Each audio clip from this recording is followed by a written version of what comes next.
Right. Fontwell is the first. Lee Mottershead from the Racing Post with us on Luck on Sunday today. The first of the talking points is Fontwell, relating to last Sunday afternoon when there was confusion. Things looked pretty grim, I thought, watching on television. The horse that finished seventh ended up the winner.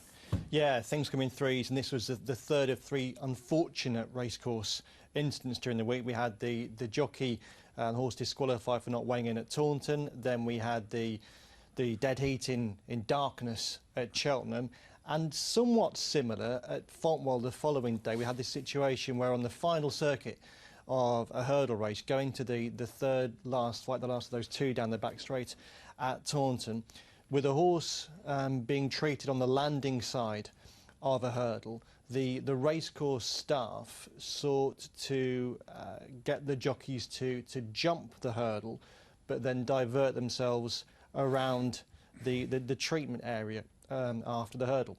Most of the jockeys approaching that hurdle thought that the hurdle was not to be jumped because they confused where the chevrons were relative to the hurdle, and they went around it, all except for Jack Tudor, who on a horse called Dharma Rain jumped the flight and, despite finishing out the back, won the race. Unusually in these circumstances, where you'd normally expect jockeys to be suspended for taking the wrong course, that wasn't no the suspensions. Case. No, perhaps with the stewards mindful of the Sandown incident in the London National. When there was an appeal, some bans and appeal, and yeah, they got off. and Racing's Perry Mason, Rory McNeice got all the jockeys off their penalties. There were no disqualifications. I can see him putting that on his literature. Yeah, I'm sure. Racing's Perry Mason, yeah. Lee Mottershead. There were no penalties, which in many ways another book. Was yeah, absolutely. It was common sense. What I thought was interesting and to a degree frustrating was in the stewards' report, when they explained why there were no disqualifications, they referred to poor visibility. Now, it would seem to me that anyone outside of racing, or indeed anyone in racing, would say, why is a race being allowed to take place with horses going at 30 to 40 miles an hour, jumping hurdles in poor visibility? Like Cheltenham, I suppose, on the Saturday. We know what time it goes dark. We know what time sun sets. There is, it seems to me, in many instances, no reason why races can't just be brought forward. Well, it's going to be the big talking point, isn't it? Nick Rust and I were talking there about COVID and Brexit, but I'm sure one of the things being talked about at BHA HQ at the moment is start times after the clocks go back. Yeah, some just don't make sense. I mean, we know races are scattered across the day for betting purposes and to accentuate viewer enjoyment, but there are instances, such as Cheltenham last Sunday, where the last race took place, I think, at 4:05 or around that sort of time, when the first race was at 1:15, 1:10. Why not have it at 12:35, 12:40? I think these things do need to be looked at again. From Fontwell, we're going to go to Hexham, and Bushy Park landed a substantial gamble midweek when successful with no apparent form. Yeah, so Bushy Park had run 4 times previously for Phil Kirby, the trainer, who's also in whose colours the horse also runs. In those 4 starts, the horse had performed miserably, basically, and has started at big prices, including 125 to 1. He produced a completely different performance at Hexham, winning easily, having been back from 16 to 1, and someone said to me, you could have got 25 to 1 earlier on as well, into 7 to 4 favouritism. And trotted up. Trotted up. His Racing Post rating went from a previous PB of 83 to, I think, 105. So big jump. Hugely improved performance. The explanation given by Phil Kirby to the stewards was that the application of a cross noseband and softer ground had helped the horse produce an improved performance. The stewards noted that explanation. But I think what's vital is that the stewards, that more than explanations being noted takes place. And a body the horse race betters for has raised this with the authorities. Urged the BHA Sorry, that was to where ask. That's what my butt and you're quite meant, right, but they urged the BHA to ask questions, and questions do need to be asked. There's no one here is saying that wrongdoing has taken place, but the innocent have nothing to fear from questions being asked. And in a situation like this, where a horse massively improves his form, and on the day he improves his form, there's a huge gamble on that horse, I think it is perfectly reasonable that questions are asked, and it's also vital that all participants in the sport, some of whom will not necessarily always want to play by the rules, and that's not making insinuations in this case, but some won't always want to play by the rules, they must know that questions will be asked and more than explanations are noted. So I'm sure things often will take place behind the scenes that we don't know about. It's important on this occasion, again, they do. So discussions at BHA at the moment around Fontwell and probably around that particular race. They'll probably be reviewing the situation because they have the right to review races, don't they? Yeah, and I've no doubt, actually, one of the owners in Phil Kirby's yard is Adam McCormack, the guy who pulled off that massive little Rory Mack coup 12 months ago. I'm sure he was applauding that victory. Right, let's move on to the next thing. Racing League, teams announced, and a notable coup for this Racing League. This is going to be races staged at 4 courses, isn't it, over Thursdays, is it, during the summer? Yeah. And a notable coup, getting the O'Brien brothers from Ireland involved. Yeah, absolutely. Joseph and Donica will both be supplying horses for a team, one of 12 teams in this, as you say, 6-week team format competition through the summer. It was supposed to kick off this year for very understandable reasons. It isn't kicking off. Yeah, absolutely. I would have still thought in some ways there would be question marks next year about it being ideal conditions, because you couldn't guarantee we'll have full crowds on racecourses by the summer of next year. You couldn't guarantee it, could you? You'd be hopeful, but you certainly couldn't guarantee it. But anyway, but could it be postponed another year if it was possible to get on with it? No, probably not. You're probably doomed to crack on. Now, I think initially people were quite snotty about this, in the sense that those same people that don't like the Shergar Cup didn't like this either and almost derided it.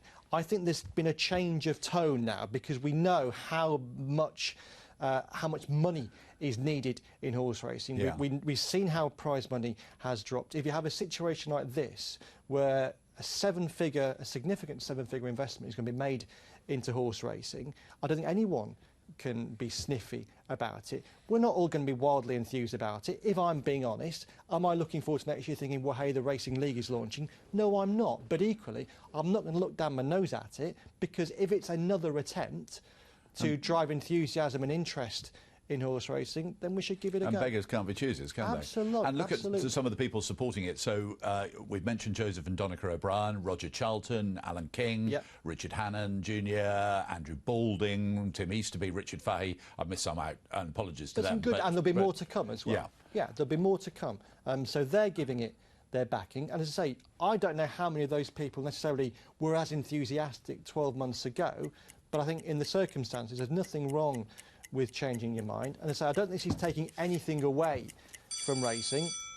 So give it a go and see what happens. And that is going to be taking place at racecourses next year: Doncaster, Newcastle, Lingfield and Windsor. Now, next on our list, prize money. Sort of linked to that last one. Well, absolutely. Prize, but looking at the fields yesterday at Ascot, they seem quite small.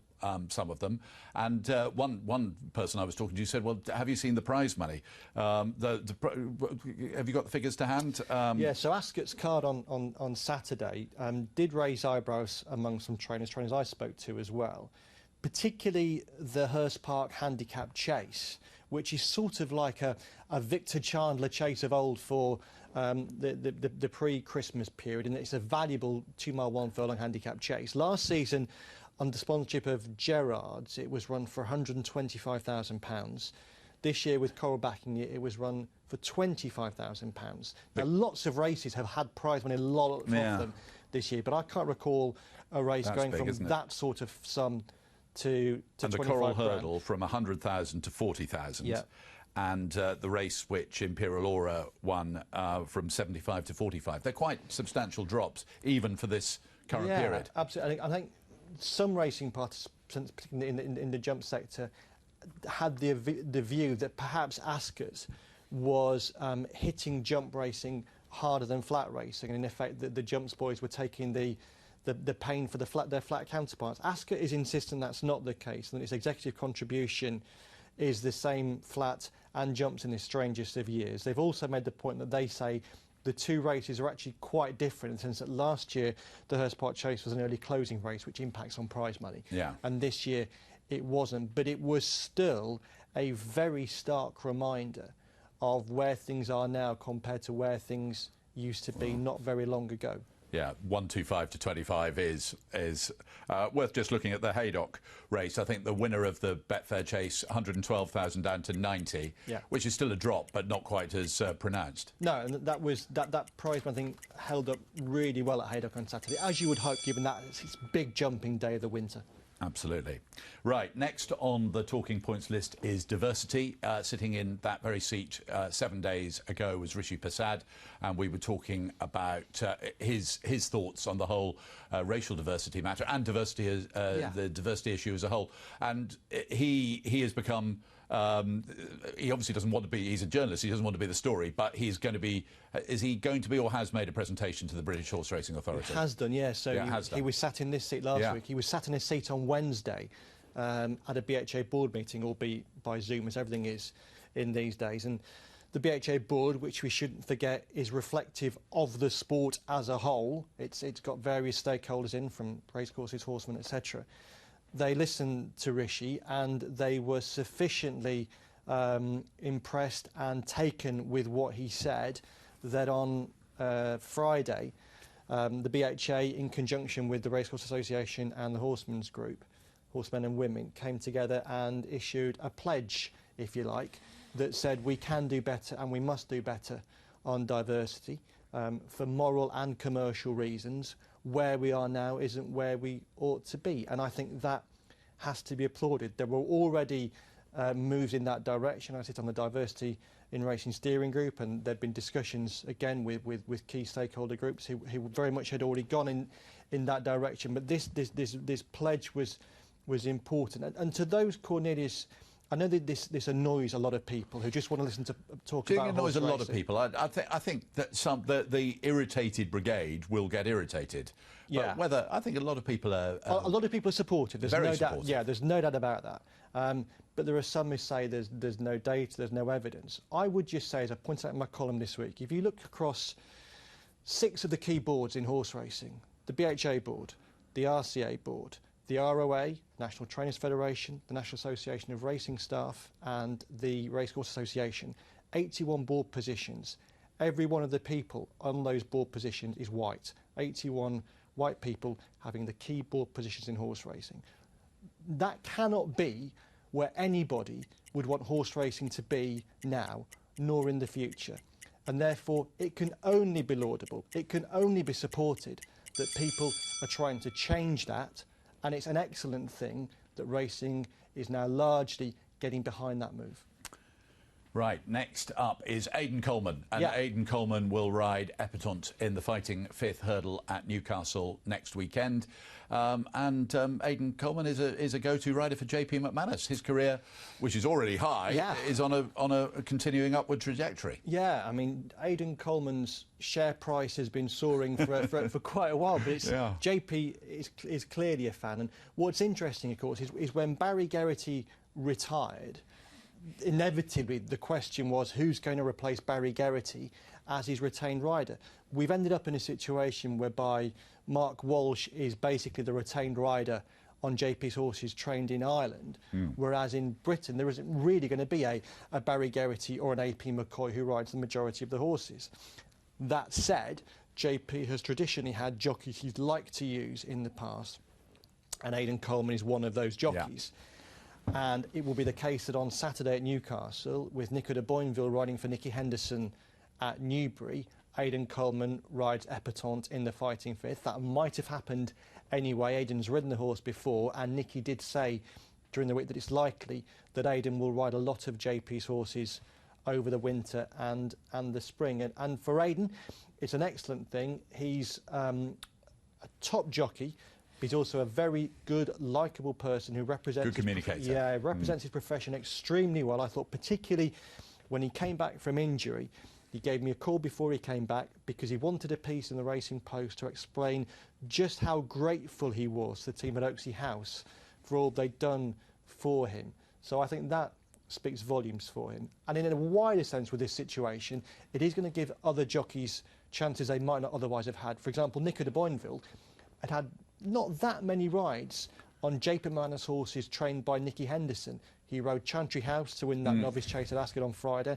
I'm sure he'll ride lots of horses for JP in that stable. I'm sure Harry Cobden will ride horses owned by JP in the Paul Nicholls stable. And I'm sure for most trainers, they prefer it if they can use jockeys attached to their yards on horses in their yards. And it's probably difficult on occasions when a retained jockey comes in to ride horses. So I think most people would like this situation. John O'Neill Jr. does watch this space as well. Obviously, He'll he's relatively inexperienced, but is very much on the up. And you saw his ride on Modus at Aintree, and I know Paul Nicholls was raving about that one. So yes, John O'Neill Jr. will certainly, I think, benefit as well from Barry Goatee's retirement. Yeah, well done to Aidan Coleman. Hope things go better than that trip to Catterick, though, midweek when, was it Birchdale? It was a spectacular faller. But best wishes to Aidan. Looking forward to next Saturday and to, sorry, I was just looking at the list, and to the Fighting Fifth. And last on our list is Tanawa. She's staying in training. The Arc de Triomphe is obviously the plan. This is proper good news. It is, yeah, because I think we've had a situation in the 2020 flat season where I think we've all agreed that amongst the middle distance crop, it's not been a particularly vintage one. The classic brigade weren't especially exciting, and so we're looking for good horses to stay in training next year to take on a juvenile crop of this year that again didn't really hit many heights. So to have a horse like Tanawa staying in training is excellent news. In some ways it was a little surprising because the Aga Khan's modus operandi has traditionally been to retire horses. Yeah. He's not generally been a massive fan, with some examples of keeping horses like this in training. And I did think that given her incredible autumn of winning the Prix Vermeil, the Prix de l'Opera and the Breeders' Cup Turf, that they might think that Tanawa had done enough. But perhaps Dermot Weld has been giving some advice to the Aga Khan, that advice being this horse could do particularly well next season, maybe, just maybe, could win you another Prix de l'Arc de Triomphe, a race that Dermot has yet to win. He'd never won a Breeders' Cup race, amazingly. Well, quite. Until gradually ticking off the there boxes. There aren't many he's not ticked off. And there isn't a trainer you'd rather have handling and managing a horse of that type than DK Weld, isn't No, absolutely. Yeah, I mean, she's done incredibly well this year with him. 4 runs, 4 wins. She's obviously riding an upward curve with more to give. And yeah, a good boost for those looking ahead to the 2021 European flat season that Tanawa will still be. And of course, the flat season over here the flat season is not finished yet. We've got Hong Kong coming up, and on Sunday, next Sunday, we've got the horse who I think, not everyone agrees with me, is the most talented 3-year-old in training, Contrail, going in what could be what will be a vintage Japan Cup against Daring Tact and Almond Eye. We've taken you around the racing world and will continue to do so in the remaining weeks of the year here on Racing TV. Those were this week's talking points.